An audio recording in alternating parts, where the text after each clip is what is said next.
అసలు మురుగునీరు మొత్తం ఇళ్లలోకి వచ్చేసింది. ఇప్పటికే కరోనా అన్న ఒక భయంతో మొత్తం ప్రజలు ఉన్నారు. మనకు తెలుస్తుంది ఈ సహాయక కార్యక్రమాలు పాల్గొన్న వాళ్ళకి కొంత కరోనా కూడా ఎఫెక్ట్ అవుతుందని, ఖచ్చితంగా ఎఫెక్ట్ అయ్యే అవకాశం కూడా ఉంది. అదొక ఎత్తు అయితే ఈ వాటర్ పొల్యూట్ అవ్వటం వల్ల నిన్న ఒక మెడికల్ సంస్థ గత 2-3 రోజులుగా నిర్వహించిన సర్వేలో దాదాపు వాళ్ళు ఒక ఓల్డ్ సిటీని ఒక కేస్ స్టడీగా తీసుకున్నారు. ఒక 300 మందితో కేస్ స్టడీ తీసుకుంటే 70% మంది దురదతో కూడిన ఫంగల్ ఇన్ఫెక్షన్స్తో బాధపడుతున్నారు. 10% మంది జ్వరం, ఒళ్ళు నొప్పులతో, మరో 20% మంది ఈ నీళ్ల విరేచనాలతో బాధపడుతున్నట్టు.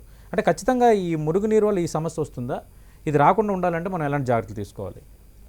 ఇప్పుడు ఇట్లాంటి నమస్తే ఫస్ట్ ఆఫ్ ఆల్ 10 టీవీ ప్రేక్షకులకి, సతీష్ గారు, మీరు ప్రభాకర్ రెడ్డి గారికి వెల్కమ్ టు ద ప్రోగ్రామ్. ఇట్లాంటి దురదృష్టమైన సంఘటనలో మళ్ళీ నేను 10 టీవీకి వచ్చి మాట్లాడటం జరుగుతుంది. కరోనా గురించి ఎన్నోసార్లు ప్రసంగించాము. ఇప్పుడు ఇంత హైదరాబాద్కి ఇంత దురదృష్టం అంటే హైదరాబాద్ని ఊహించలేమండి. ఇట్లాంటి లేక్స్ అవి ఓవర్ఫ్లో అవుతాయని ఊహించలేము. ఇది హై లెవెల్లో ఉంటుంది, సీ లెవెల్ కంటే ఎక్కువలో ఉంటుంది. ఎక్కువ వానలు పడటం వలన కొన్ని ఈ లేక్స్ దగ్గర ఉన్న గేట్స్ ఎత్తివేయటంతో ఆ ఎక్స్ట్రా వాటర్ ఇన్ఫ్లో ఓల్డ్ సిటీలోకి, దాని లో లైంగ్ ఏరియాలోకి రావడం జరిగింది.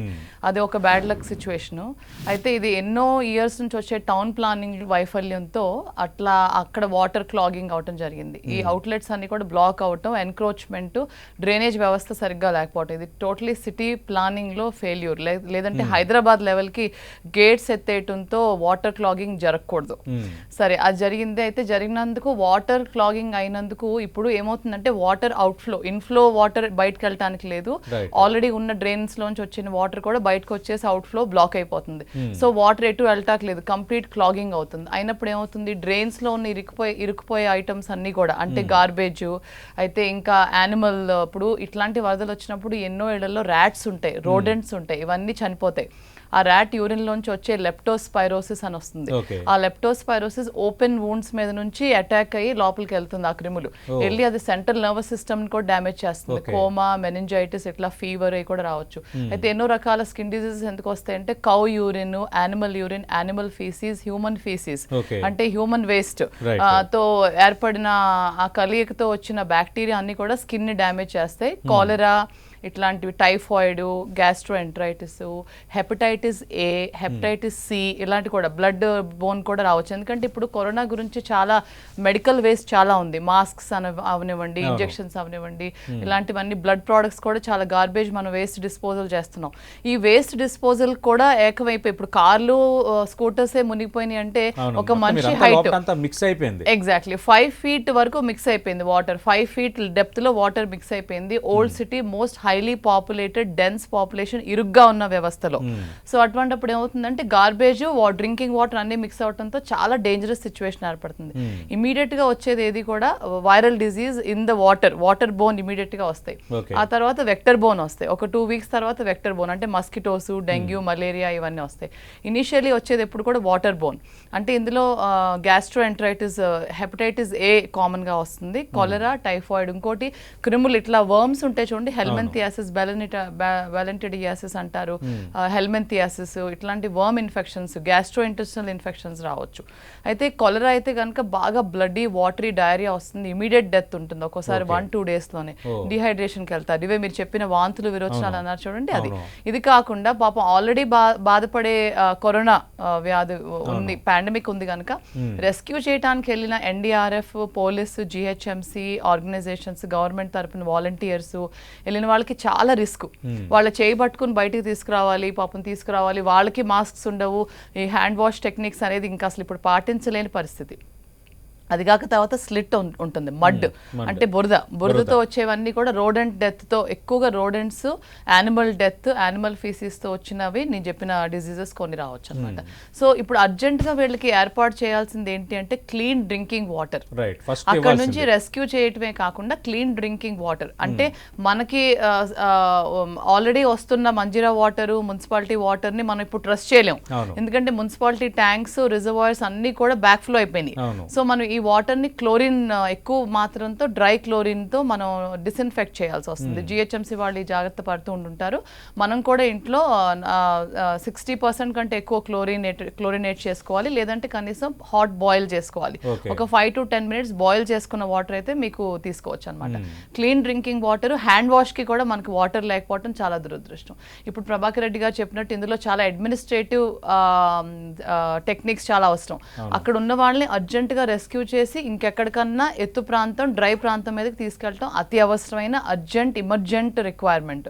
ఎందుకంటే అందులో అత్యవసరంగా మీరు అన్నారు కదా, ఖచ్చితంగా వాళ్ళకి అంటే మంచి డ్రింకింగ్ వాటర్ ఇవ్వాలి అని. ఖచ్చితంగా వాళ్ళు అక్కడ మీరు అన్నట్టుగా నీళ్లు వేడి చేసి కాచి వడబోసుకునే పరిస్థితి వాళ్ళకి లేదు, కొరతలో ఉన్నారు. మీరు అన్నట్టుగా వాటర్ అందించాలి, అదొక అంశం. రెండోది మెడికల్ పరంగా అంటే వాళ్ళకి ఎదురయ్యే సమస్యల నేపథ్యంలో మెడికల్ కిట్స్ ఇవ్వచ్చా? ఇచ్చే మెడికల్ కిట్లు ఏమేమి ఉంటే బెటర్గా ఉంటుంది? ఇచ్చే మెడికల్ కిట్లో టైఫాయిడ్కి సంబంధించింది, కాలరాకి సంబంధించింది, అంటే ఈకోలైకి సంబంధించిన యాంటీబయాటిక్స్ ఇవ్వచ్చు, డయేరియా లేకుండా ఇవ్వచ్చు, ఫీవర్ తగ్గే పారాసిటమాల్ అట్లా ఇవ్వచ్చు. కానీ ఇవి ఇచ్చినా సరే వాళ్ళకి అర్జెంటుగా కావాల్సింది ఏంటి అంటే ఆ వాటర్ ఎన్వైరన్మెంట్ లోంచి బయటికి రావాలి. వాళ్ళని అక్కడి నుంచి రెస్క్యూ చేసి ఇంకో దగ్గర తీసుకెళ్ళాలి, అంటే ఇంకొక పొడి ప్రాంతాన్ని తీసుకెళ్ళాలి, వాళ్ళని రీహాబిలిటేట్ చేయాలి. అక్కడ నుంచి అర్జెంటుగా తీసుకెళ్ళిపోయి డిజాస్టర్ మేనేజ్మెంట్ టెక్నిక్స్తో అంటే ఇంకొక దగ్గరికి వాళ్ళని తీసుకెళ్ళి అక్కడ ఉంచాలి ఒక 10 days వరకు అయినా కనీసం. అయితే వాళ్ళందరికీ అక్కడ హాట్ ఫుడ్, క్లీన్ వాటర్ ఇవ్వగలిగే పరిస్థితి ఉండాలి. మళ్ళీ అక్కడ బాత్రూమ్, శానిటేషన్, పడుకునే వ్యవస్థ ఉండాలి. ఇవన్నీ కూడా పెద్ద అడ్మినిస్ట్రేటివ్ ఛాలెంజెస్. అయితే చాలా మంది వాళ్ళు ఇల్లు వదిలి రావడానికి ఇష్టపడరు, ఎందుకంటే వాళ్ళ ఇళ్లలో ఉన్న ప్రాపర్టీస్ కానీ, ఇంపార్టెంట్ ఐటమ్స్ కానీ, థెఫ్ట్ కానీ ఇవన్నీ ఉంటాయని ఇష్టపడరు. అయితే అటువంటి పక్షంలో కనీసం ఒకళ్ళని, యూత్ గా ఉన్న వాళ్ళని, ఒకళ్ళు హెల్దీగా ఉన్న వాళ్ళని అక్కడ ఉంచి మిగిలిన వాళ్ళన్నా రీహాబిలిటేట్ చేయాలి. ఎందుకంటే చాలా వృద్ధులు, చిన్నపిల్లలు ఉంటారు, వాళ్ళకి వాటర్, శానిటేషన్ లేకుండా అసలు సర్వైవ్ అవ్వరు. సో అర్జెంట్ గా వాళ్ళకి కావాల్సింది ఏంటి అంటే clean water to wash hands and clean water to drink. కనీసం నీళ్లుంటే ఒక 3 days అన్నా బతుకుతారు చాలా మంది. అయితే వాళ్ళకి హాట్ ఫుడ్ కూడా ప్యాకేజెస్ లో ఇతర ప్రాంతాల్లో వండి పంపించేటట్టు ఉండాలి.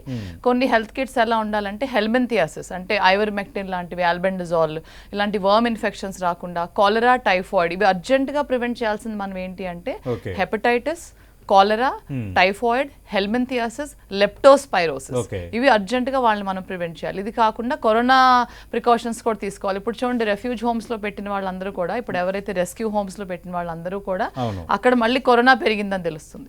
ఎందుకంటే రెస్క్యూ చేసిన ఎందుకంటే అసలు చాలా కష్టం. రిలీఫ్ క్యాంప్స్ లో అక్కడ ఉన్న వాలంటీర్స్ ఎవరైతే వెళ్ళి డిజాస్టర్ ఇది చేస్తున్నారు, రెస్క్యూ చేస్తున్నారు, రెస్క్యూ ఆఫీసర్స్ కానివ్వండి, వాలంటీర్స్ కానివ్వండి, వాళ్ళు మాస్క్ వేసుకుని హ్యాండ్స్ క్లీన్ గా పెట్టుకునే పరిస్థితి లేదు ఇప్పుడు. అయితే వాళ్ళు మాస్క్ ఎంత వేసుకున్నా సరే అది ఆ పరిస్థితిలో మాస్క్లు అటు ఇటు అయిపోతాయి, తడిసిపోతాయి, మళ్ళీ ఇది అయిపోతాయి, ఇన్ఫెక్ట్ అయిపోతాయి. అయితే ఇంకా అసలు ఇప్పుడు హ్యాండ్ హైజీన్ అనేది మెయింటైన్ చేయలేము, సోషల్ డిస్టెన్సింగ్ అనేది సాధ్యమే కాదు. సో ఇప్పుడు చాలా హైగా కరోనా ఎఫెక్ట్ అయ్యే పరిస్థితి ఉంది కనుక అందరికీ కూడా ర్యాండమ్ గా కరోనా టెస్ట్ చేయించాలి, వాళ్ళు మళ్ళీ ఐసోలేట్ చేయాలి. పెద్ద ఛాలెంజ్, చాలా పెద్ద ఛాలెంజ్. ఎగ్జాక్ట్లీ ఇప్పుడు ఆ ఫుటేజ్ లో చూపిస్తున్నట్టుగా సిల్ట్, ఆ డర్ట్ అంతా పెద్ద పెద్ద నాళీల్లోంచి తీయటం చూపిస్తున్నారు. సో అది మోస్ట్ ఇంపార్టెంట్. నేను అనుకోవటం Prabhakar Reddy garu, that is the most critical point right now that we need to do is to clean up the drainage. In that case ఆ మేజర్ డ్రైన్స్ లోంచి వాటర్ వెళ్ళగలిగే పరిస్థితి జిహెచ్ఎంసీ అర్జెంట్ గా చేస్తున్నారు. ఎంతమంది చేసినా సరిపోదేమో, ఇట్లాంటి డిజాస్టర్ జరిగినప్పుడు మోర్ ఇంపార్టెన్స్ గా అక్కడ ఆ పని చేయాలి. ఇంకోటి NGOs, volunteers, advisers or any helpers చేయగలిగింది ఏంటంటే clean water supply to all these households. And then మీరు మీకుగా చేసుకునేది ఏంటంటే హ్యాండ్ వాష్, ఆ క్లీన్ వాటర్తో హ్యాండ్ వాష్ చేసుకుని కనీసం హాట్ వాటర్ రీహీట్ చేసుకుని ఇంట్లో అది తీసుకోమని. ఇంకా మనకి టైం ఉందంటారా అంటే కొలరా, టైఫాయిడ్ మందులు కూడా ఉంచుకోవాలి, ఓఆర్ఎస్ ప్యాకెట్స్ ఉంచుకోవాలి, ఫీవర్ మెడిసిన్స్ ఉంచుకోవాలి, అండ్ యాంటీ డయేరియల్స్ కామన్గా సిప్రోఫ్లాక్సిసిన్, తర్వాత ఎమాక్సిసిలిన్ ఇట్లాంటివన్నీ కామన్గా, మళ్ళీ ఆర్నిడిజాల్, ఓఫ్లాక్సిసిన్ కాంబినేషన్స్, వాటర్ బోర్న్ అర్జెంట్గా. తర్వాత ఇంకొక 2 weeks అయినాక లెప్టోస్పైరోసిస్, హెల్మెంథియాసిస్ కి ఎక్కువ అవకాశం ఉంటుంది. అంటే మడ్ బోను అంటే డర్ట్ బోన్. ఇంకొక 4 weeks తర్వాత మలేరియా, డెంగ్యూ.